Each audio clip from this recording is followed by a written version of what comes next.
আজি মই নিযুক্তি সম্পৰ্কীয় কেইবাখনো গুৰুত্বপূৰ্ণ বৈঠকত অংশগ্ৰহণ কৰিছিলোঁ।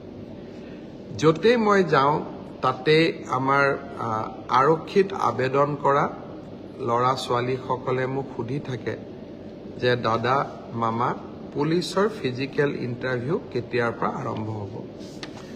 আমি অসম পুলিচত 6,434টা পোষ্টৰ বাবে আবেদনৰ প্ৰক্ৰিয়া আৰম্ভ কৰিছিলোঁ আৰু আজি আমি সিদ্ধান্ত ললো যে অহা 3 অক্টোবৰৰ পৰা পুলিচৰ ফিজিকেল টেষ্টসমূহ আৰম্ভ হ'ব। গতিকে মই সকলোকে অনুৰোধ কৰিম যে বানপানীৰ যেতিয়াই পানী শুকাব আমাৰ খেলপথাৰসমূহ মুকলি হ'ব, আমি দৌৰা প্ৰেক্টিছ আৰম্ভ কৰিব লাগে, কাৰণ 3 অক্টোবৰৰ পৰা অসম আৰক্ষীৰ ফিজিকেল টেষ্ট আৰম্ভ হ'ব। মোৰ লক্ষ্য হৈছে যে ফিজিকেল টেষ্ট, ৰিটেন আৰু ভাইভা তিনিওটা প্ৰক্ৰিয়া সম্পূৰ্ণ কৰি এই বিত্তীয় বৰ্ষতে আমি যাতে এই 6,434টা পদ ভৰ্তি কৰিব পাৰোঁ, এটা সুন্দৰ নিযুক্তি প্ৰক্ৰিয়াৰ মাজেৰে ল'ৰা ছোৱালীক নিযুক্তি দিব পাৰোঁ আৰু তাৰ লগে লগে 2025 চনৰ বাবে আকৌ এবাৰ নিযুক্তি প্ৰক্ৰিয়া আমি যাতে আৰম্ভ কৰিব পাৰোঁ। বিভিন্ন স্থানত গ'লে ছাত্ৰ ছাত্ৰীসকলে ADREৰ পৰীক্ষাসমূহ কেতিয়া অনুষ্ঠিত হ'ব সেই বিষয়েও মোক প্ৰশ্ন কৰে। আজি আমি সেই বিষয়েও এখন বৈঠক কৰিছিলোঁ। ADRE Assam direct recruitment examination, যাক আমি চমুকৈ ADRE বুলি কওঁ, ADREৰ গ্ৰেড 3 পোষ্টসমূহৰ পৰীক্ষা 15, 22 আৰু 29 ছেপ্টেম্বৰত অনুষ্ঠিত হ'ব। মই আকৌ এবাৰ কৈছোঁ যে গ্ৰেড 3 পোষ্টসমূহৰ বাবে ইণ্টাৰভিউ 15, 22 আৰু 29 ছেপ্টেম্বৰত অনুষ্ঠিত হ'ব। এই পৰীক্ষা এইবাৰ লোকসেৱা আয়োগে পতা পৰীক্ষাৰ আৰ্হিত হ'ব। প্ৰথমতে প্ৰিলিমিনাৰী পৰীক্ষা হ'ব, তাৰ পিছত মেইনছ হ'ব আৰু মেইনছৰ পিছত আমি ভাইভা প্ৰক্ৰিয়াৰ মাজেৰে আমি সমগ্ৰ ইণ্টাৰভিউ প্ৰক্ৰিয়াটো সমাপ্ত কৰিম। প্ৰিলিমছ এক্সাম তৃতীয় শ্ৰেণীৰ পদসমূহৰ বাবে 15, 22 আৰু 29 ছেপ্টেম্বৰত অনুষ্ঠিত হ'ব। আজি আমি জুলাই মাহত আছোঁ।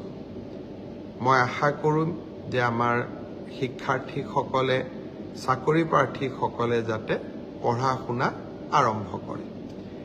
ঠিক সেইধৰণে 4ৰ্থ শ্ৰেণীৰ বাবেও আমি একেটাই ব্যৱস্থা হাতত ল'ম। প্ৰথমতে প্ৰিলিমছ, তাৰপিছত মেইনছ আৰু তাৰপিছত ভাইভা ভচি। গ্ৰেড 4 বা 4ৰ্থ শ্ৰেণীৰ পদৰো প্ৰিলিমছ 20 আৰু 27 অক্টোবৰত অনুষ্ঠিত হ'ব। আমাৰ গ্ৰেড 3ত প্ৰায় 7,500 পোষ্ট আছে আৰু গ্ৰেড 4ত প্ৰায় 4,500 বা আৰু অলপ 100-200 বেছি, ইমানখিনি আমাৰ পোষ্ট খালী হৈ আছে। এটা স্বচ্ছ নিযুক্তি প্ৰক্ৰিয়াৰ মাজেৰে আমি এই পদখিনি পূৰণ কৰিম। এলিমেণ্টাৰী এডুকেশ্যন, প্ৰাথমিক শিক্ষা বিভাগৰ শিক্ষকসকলৰ নিযুক্তিৰ প্ৰক্ৰিয়াও খুব সোনকালে আৰম্ভ হ'ব।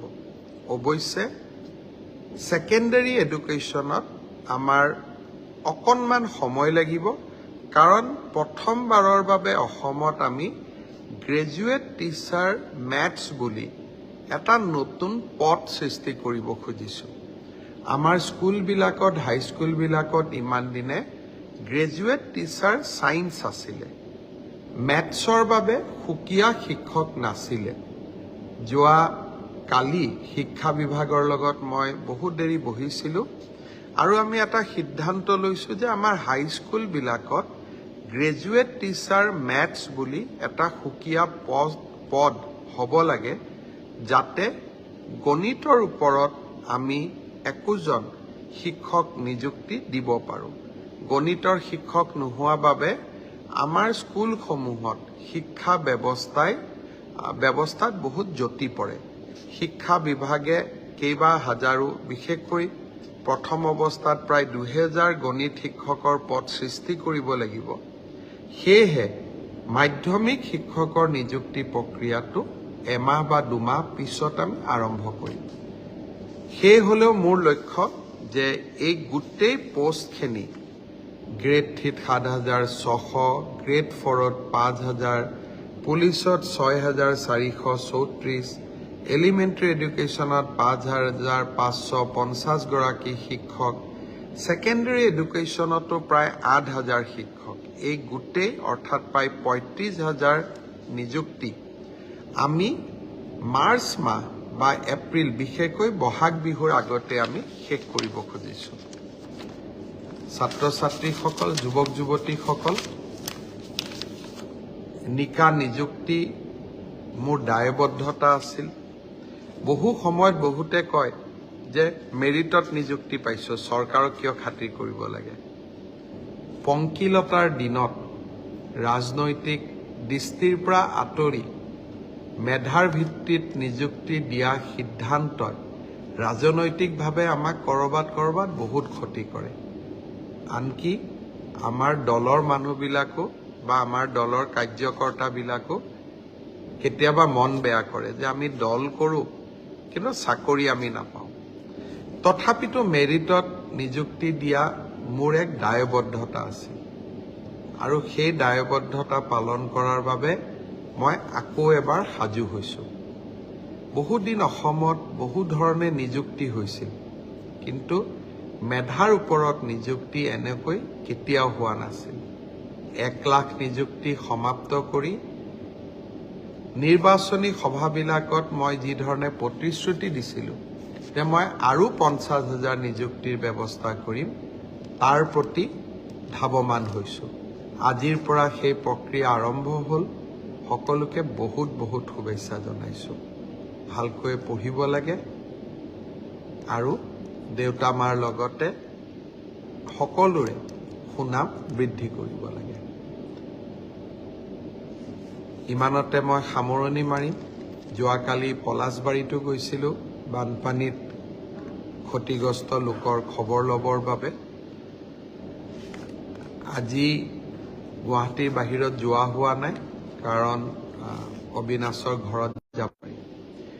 এইবাৰ আমাৰ ৰাজ্যখনত আমি মহাবিদ্যালয়সমূহত 1 লাখতকৈ অধিক ছাত্ৰ ছাত্ৰীক বিনামূলীয়া নামভৰ্তি কৰিছোঁ।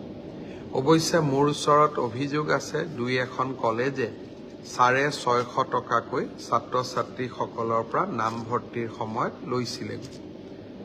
অহা পৰহি 10 তাৰিখে মহাবিদ্যালয়সমূহক নামভৰ্তি বিনামূলীয়া কৰাৰ বাবে তেওঁলোকৰ যিমান ক্ষতি হ'ল সেই সমুদায় টকা আমি মহাবিদ্যালয়সমূহক উভতাই দিম, প্ৰায় 60 কোটি টকা।